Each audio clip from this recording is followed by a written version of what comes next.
singer, songwriter, producer, multi-instrumentalist, and entrepreneur from Marksburg, West Virginia. In L's 20 plus years in music, he's been able to accomplish some great things, such as being the music director of Miss West Virginia State Pageant, the youngest ever, may I add, director of vocal, music, and performance for the African American Arts and Heritage Academy, also youngest ever, DC's first selection for Raw Art Showcase in 2016, selected as one of DMV's Up Next, selected to perform in National R&B Showcase, R&B Live, have won several competitions both for singing and musicianship, launched the I Produce production series with Grammy Award-winning House Studios,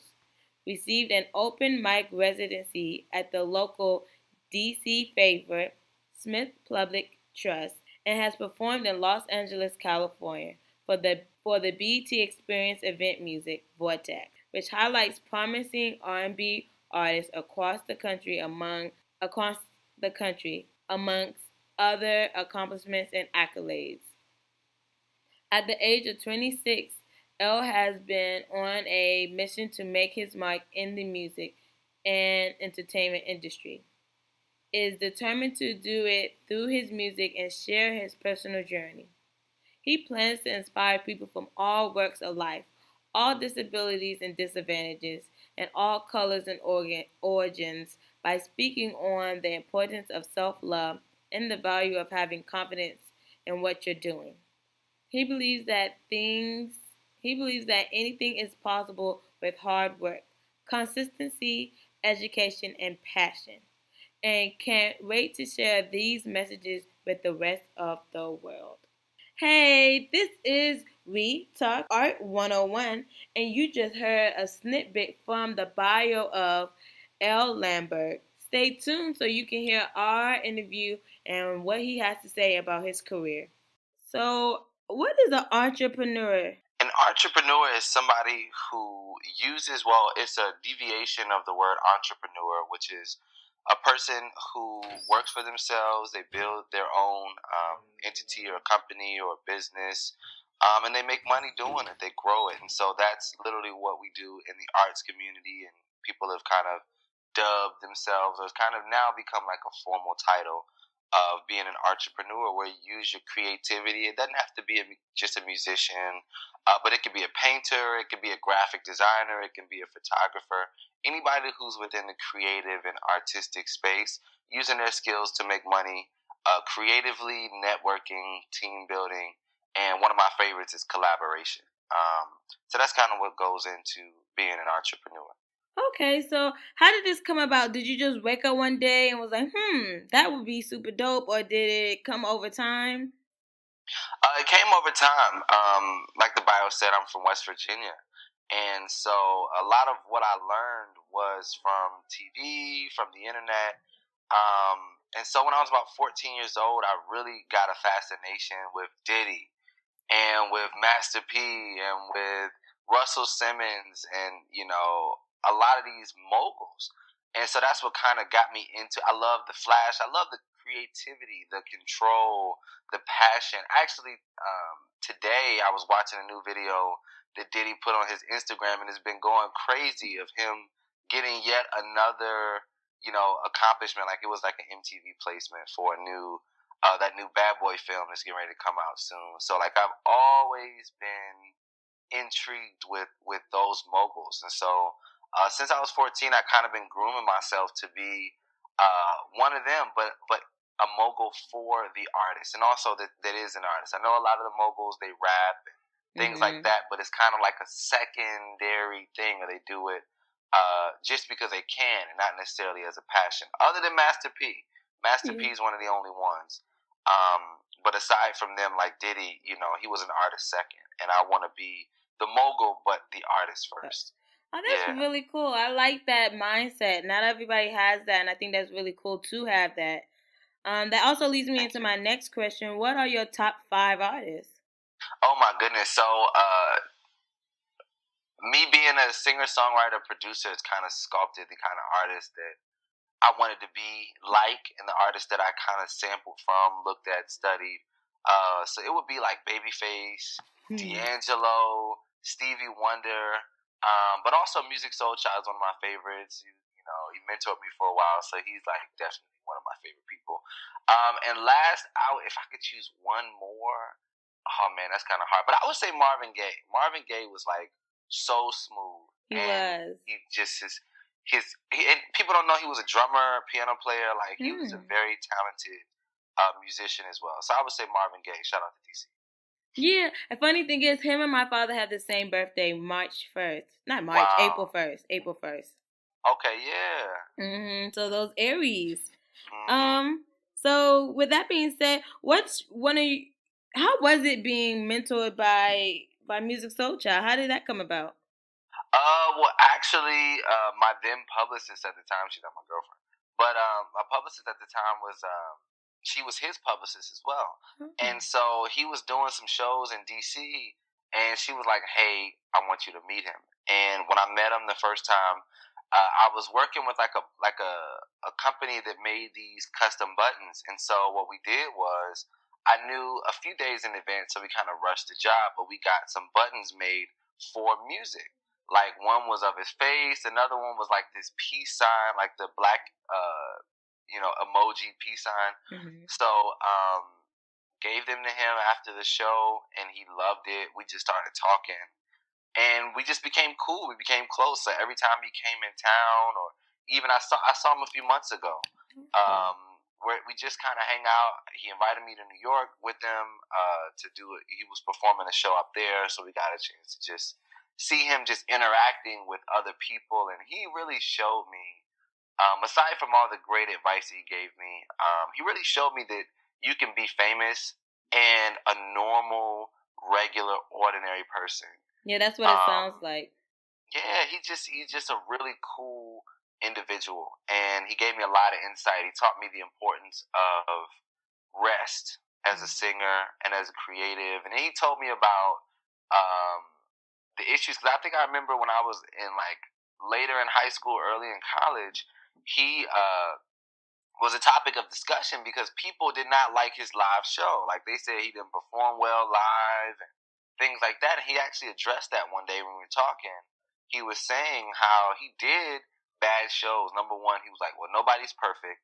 But I think one of the things that he realized, that the label was just pushing him in so many, as a lot of labels do, will have you, when you come in a new city, they'll do press all day. Like you'll be on the radio in the morning, local TV in the afternoon, and then you go to sound check, and then you do the show later. And so he would just be running himself ragged, and then by the time the show, is supposed to start and stuff like that, he'd be tired and drained. Yeah, and so he had talked about how now rest is his priority, and he eats a lot. That's another thing. He eats a lot of food. Wow. Yeah, it was definitely great spending that time with him, and just learning. Yeah, that was one of the first CDs that I really listened to as a kid growing up, was that I Just Want to Sing album. So it was surreal hearing him talk about love and talk about just friends and talk about just his life changing. Yeah, it was crazy. That's cool. That's really exciting. It's funny how you meet the people that you've been dreaming about, or you want to be like. Well, not want to be like, but how you look up to them, and then later on in life, it's almost like you get to see them and say thank you for everything you did, and you didn't even know that you did it. Yeah. That's probably what's going to happen to you later on in life. Somebody's going to be like, oh my God, you didn't know you got me through so much stuff. I hope so. That would be fulfilling for me, because that's really all I wanted to do, was help people. I feel like it would happen. I feel like it would happen. That's why I want to interview you now before you become big. Can't nobody touch you. Whatever. Okay. Yeah, but I really appreciate it. No problem. So what was one of the first songs you ever wrote? I know you're a writer, so like, how did it come about? Was it like something in school? Was it at home? So the first song I ever wrote, I actually remember that process of writing. And I wrote my first song when I was 6 years old. Okay. And the song was called "Help Is on the Way." It was like my dad's a pastor, and so it was like a gospel song, and so they actually taught it to the choir. It was actually pretty cool. Oh. But yeah, I was just at the time. I think I remember just what was going on in the world with I think racism was kind of. I was 6 years old. This was like 1997. 1996, 97, and so. Of course, like drugs was really bad, and just racism and violence. I think it was around the time. Well, of course, it was a time around like Tupac and Biggie dying, and so like it was just a lot of just turmoil. And I just remember just feeling led to write a song that was so simple about help coming. Like I know it seems crazy right now. I know it seems rough right now, but help is on the way. So yeah, that was like my first song. That's when I knew I was like I could really write songs, that could help people. Right. And that seemed like that's what the basis behind everything is for you, is to share your story so in some way or another it can help someone else. Yeah. Okay.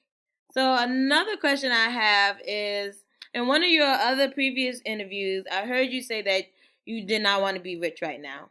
Can you explain what you meant by that, and do you still feel the same? Yeah.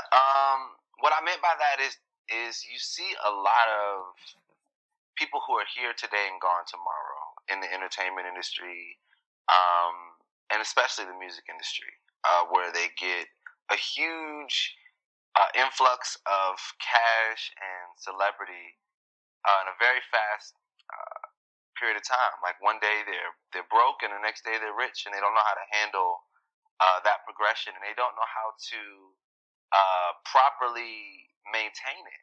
Mm-hmm. And so that's been kind of my thing. I was kind of looking at the most recent examples would be like the Young Thugs and the Fetty Waps and those guys who made a lot of money relatively quickly. But number one, you don't really hear about them now. And number two is you don't know where that money went. And a lot of times when people don't work for something and really build something, they don't appreciate it as much. So right now, although I could benefit from being rich right now, I think that I'm still in that same mindset space of still wanting to grow. Now I would love to have more money, but what do we all? I think we all would love to have more money, but not necessarily rich yet. I think that what we're building and the infrastructure we are building in DC, as well as outside of this area, through my social media accounts, and really helping people to restructure their minds. I think that's the most important thing right now, is just getting people to think differently about themselves and about their future and about their goals. And so I think once you build a big enough platform, the money's going to come when it's time. But yeah, I think that's where I am now, is I'm still in that space where I don't have to be rich. I would love more money, but I don't have to be rich right now. I think that it'll happen at the right time.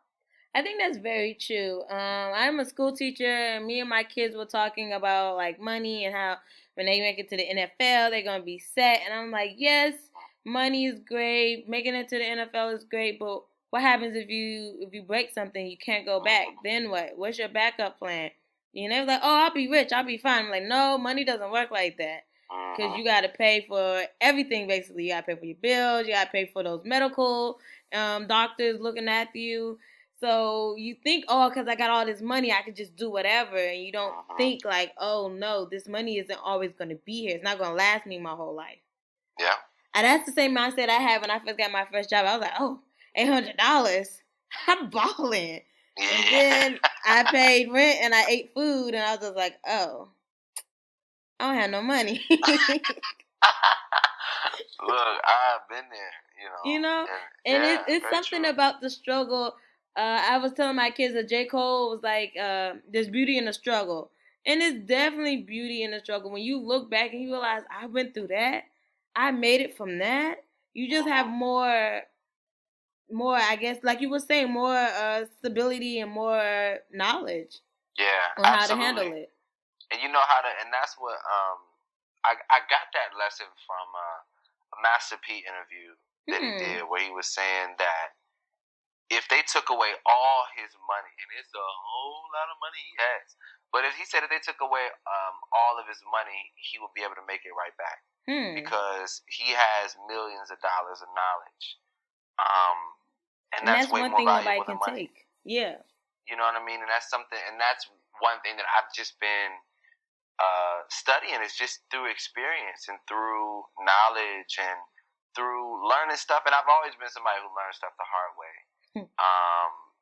But it's always been to my benefit because I've learned exactly what goes into it. And as somebody who wants to be a mogul and own, these businesses, you have to be able to manage what's going on. Yeah. So you have to know those operations.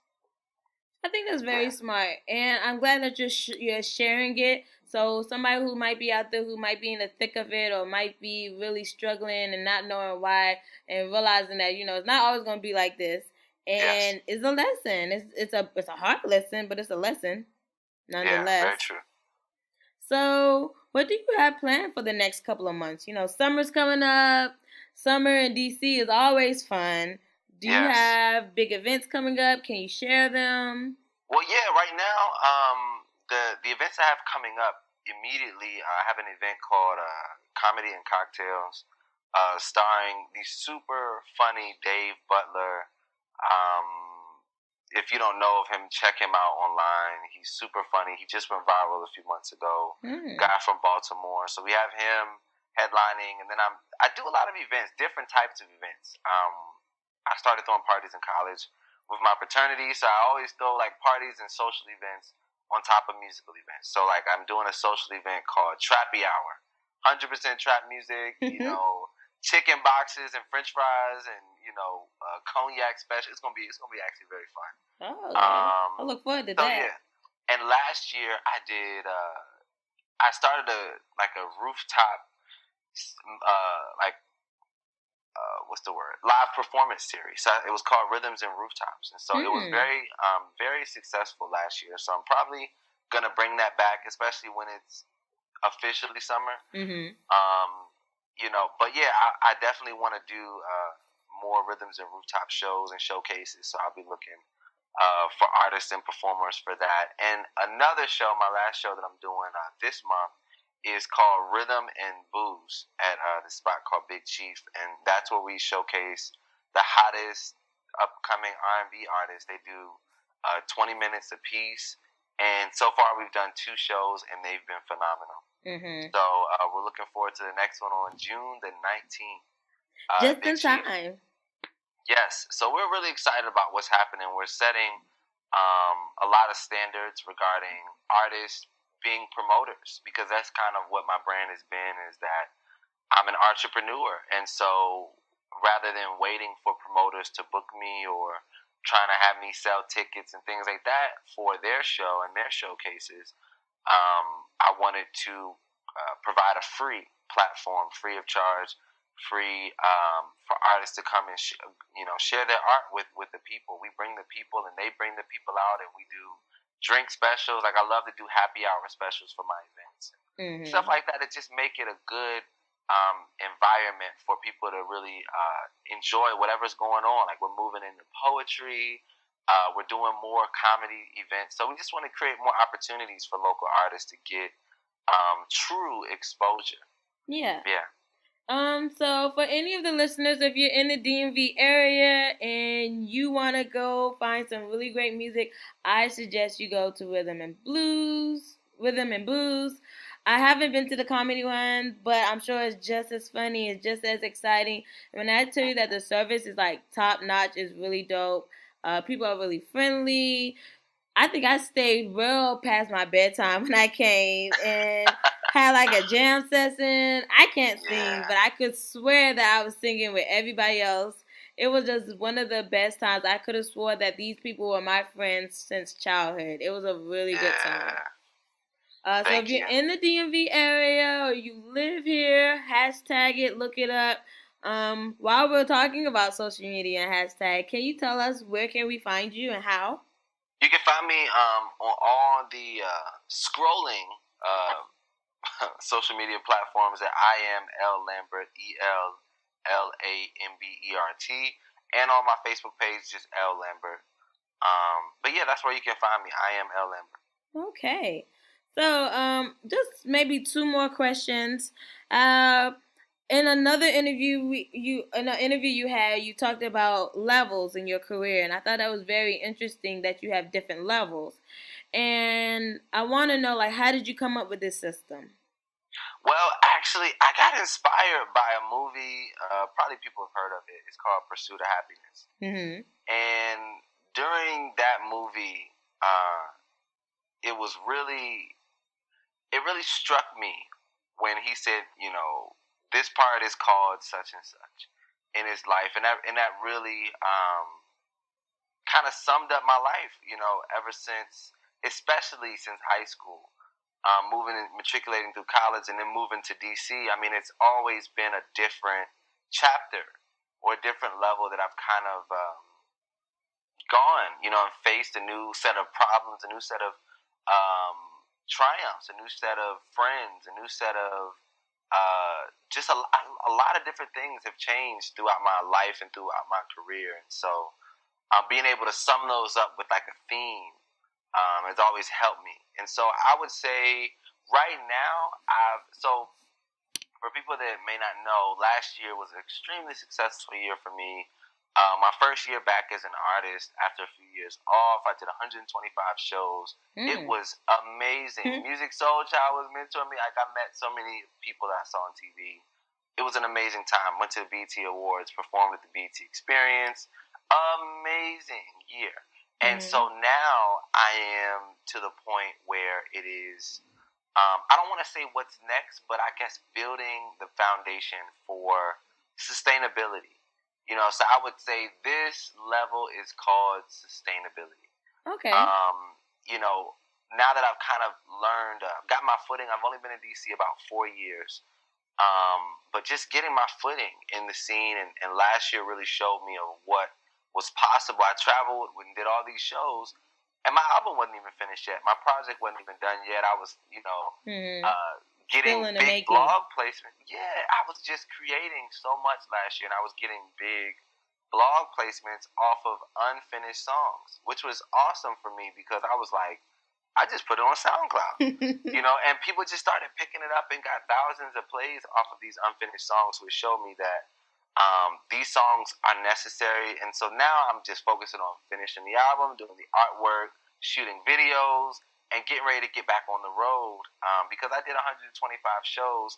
But the bad part about not having an album is that I didn't have anything for people to sell. I mean, for me to sell to people, and for people to have of mine, right, they can take with them the music that they heard in the show. And so now that's why I've kind of paused on performing as much and really focusing on getting my live show together to travel, as well as finalizing the album, getting everything mixed, getting the visuals done. I want at least, right now we have the plan for 4 music videos that we're doing. And so just building, like I said, a more sustainable platform.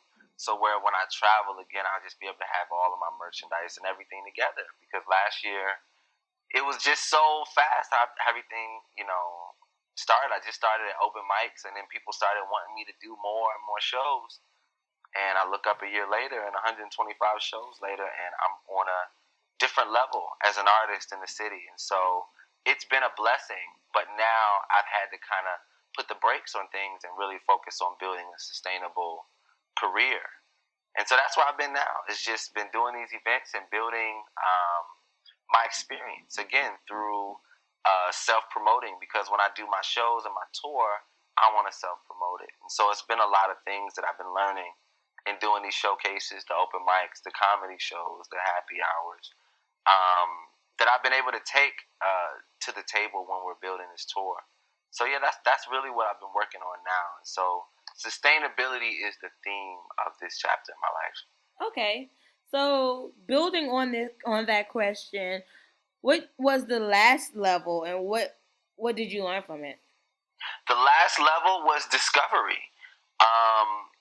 That's literally what it was. Like, it was I struggle with confidence issues. I'm the youngest child, and I come from a very musical family, and so you're already used to being bullied. You're already used to being kind of marginalized as the youngest child, and spoiled, and all these other things like that. But it kind of created these different thoughts in my mind of limitation or of depression at times, or feeling like I don't have a big enough of a voice.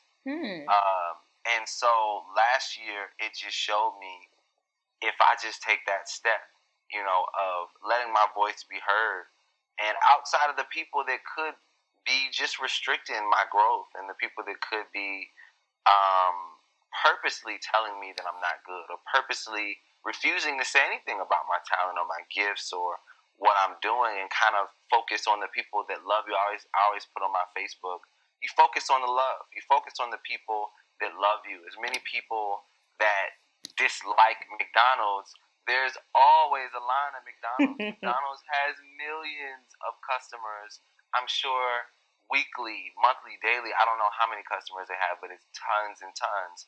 But yet we all know people that will never touch McDonald's with a 10-foot pole. So it really showed me that everybody doesn't have to like you. Everybody doesn't have to love you for you to be successful. And so last year really showed me that there is a whole lot of people out there that really need to hear the message that I'm saying through my music and through my posts and through my events and through what I say to people when I talk to them, and just through my story of coming from a small town to the big city, not really knowing anybody, and really making a mark, making my mark here. And so yeah, my last chapter was definitely discovering myself, discovering my inner strength, discovering a new L. Because last year I wasn't always L. My real name is Ellis, and so I went as Ellis. And so I just made a decision towards the end of last year to change my name to L, and that was kind of a new chapter in my life of saying, no, I can really do this, and I am enough. You know what I mean? So that's really what the last chapter was about. The last level, rather. Yeah. I really like that, and I feel like on so many other levels, no pun intended, other people will like understand that, because I feel like sometimes you have to repeat levels and learn lessons over and over again. Like, I'm constantly thinking like, dang, God, didn't I already learn this? And then I'm like, probably not. That's probably why I got this lesson again, because I didn't fail. I failed. I thought I passed, but I didn't. And it's okay to like fail and reevaluate and look at it and go, okay, let me change. Let me do a 360. Let me be okay with who I am, and then keep going forward and just picking up different things as you go and learning. And I feel that that's what you're doing, and you're doing it successfully. Thank you. You're doing it super successfully. Obviously, you're going to BET Awards. You're in New York with Music Soul Child. You're doing big things. Thank you. And I feel like that's what, as young African American people, we need to see that, because we see a lot of people who've already made it, but we didn't see how they got there. Yeah. And I feel like you're showing people how to get there, and that's something that's what you were saying. It's priceless. It's knowledge. You can't never take knowledge from somebody. You can take money, you can take clothes, food, all that good jazz, but you can't take their knowledge. And the knowledge that you're obtaining and that you're willing to share, I can already tell that your blessings are just coming in by the boatload, obviously, with all the great things that are coming up for you. Thank you. No problem. So those are all the questions that I've had for you today. As you get bigger and you grow, hopefully you don't forget about us. I will not forget about you guys. It's on record now. It's recorded. Yeah, I got you. No, I won't. Seriously, I appreciate the platform. No I appreciate what you're doing. Keep it going. And yes. Of course, we'll stay in contact. Of course. Yes. Absolutely. So just for one time, for everybody who is listening, how can people reach you? And if they never heard of you before, where can they hear your music and all that? Perfect. All right. Well, you guys can reach me. If not, I'm pretty active on my social media. So Again, it's I am L Lambert, ELLAMBERT.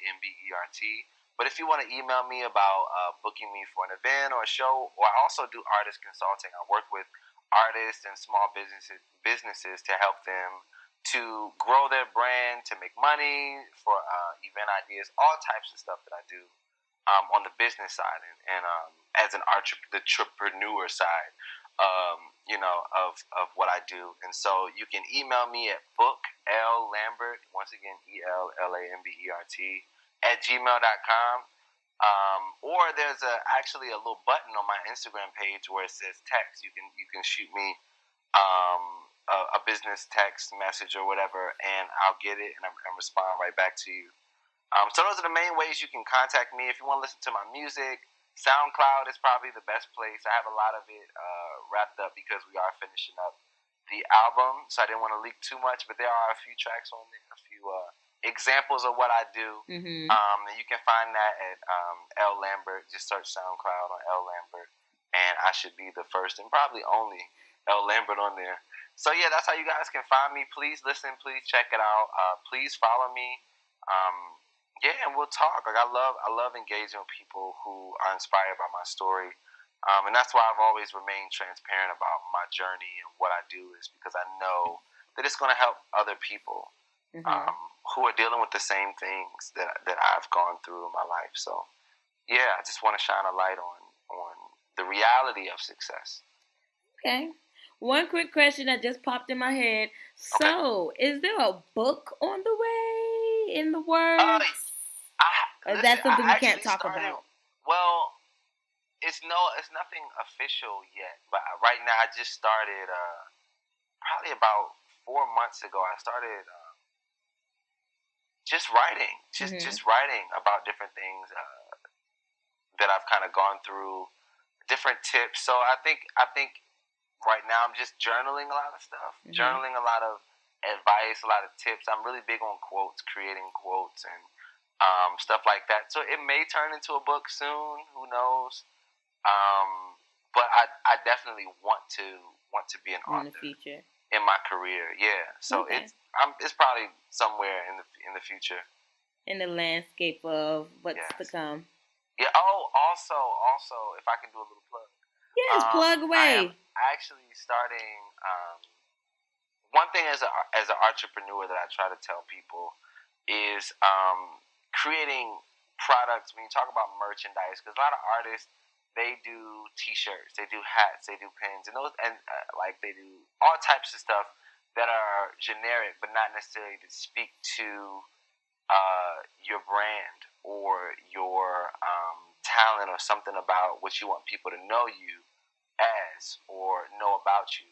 And so I decided to partner with a tea company, and I created this tea called Elevation Tea. So my followers, everybody had followers ever since like Justin Bieber and Beyonce with the Believers and the Beehive. You know, everybody wanted to kind of nickname their fans. And so for me, I loved elevators. Of course, since my name is L, but also what I want people to think about when they think of me and what they think of my brand is that it's all about elevation, mentally, physically, and spiritually. And so one of the things physically that I'm doing to kind of build on that brand is this tea called Elevation Tea. And so I got the idea. It's 100% herbal. It's the company I partner with is 100% black owned, millennial black owned, and she's a black woman. And so you got to get down with this company. Yes. But yeah. So the company, the tea is called Elevation Tea, and I got the idea because I kept losing my voice in shows, and I had one weekend where I did like 5 shows in like 3 days, and the next day, like my throat was hurting. It was raw, like it was just really bad. And so I wanted a tea that was herbal, that was natural, that would help to soothe my voice after a show, as well as open my voice up before a show, like warm me up, kind of relax my throat, my voice. And so the tea is almost ready. We're just finishing up the packaging, and so that's going to be my first official piece of merchandise, is this Elevation Tea. And so it helps treat sore throats, like any kind of throat irritation, as well as just regular maintenance for your voice. And that's both for singers and public speakers, like preachers, motivational speakers, and people who just use their voice a lot because it is an instrument and it is a muscle. Mm-hmm. And so you have to take care of it. You have to rest it. And I knew that tea is something that we already drink, but a lot of it isn't geared directly towards like healing and soothing your voice and your throat. And so, that's my first piece of merchandise that is coming out very, very. I'm not allowed to say the date yet, but it's coming out very soon. The packaging is almost finished. It's going to be amazing. Okay. And very affordable. Well, great. Any of the listeners, if you want to taste this tea, you want to get some of the tea just to see what it's about, I'm sure you guys can check out his IG, Facebook, any of his social media that he's talked about today. And I'm sure he'll have an update on it. So if you're interested in it, be sure to check back to his social media website so you can get more information and where to buy it. Yes. All right. Absolutely. So it's been awesome. This is We Talk Art 101 with the wonderful L. Lambert, and we will be back again, hopefully, when he gets more successful to talk about all his new levels that he's accomplished and just to catch up with them. So, bye, guys. Thank you so much. Bye, guys. Take care.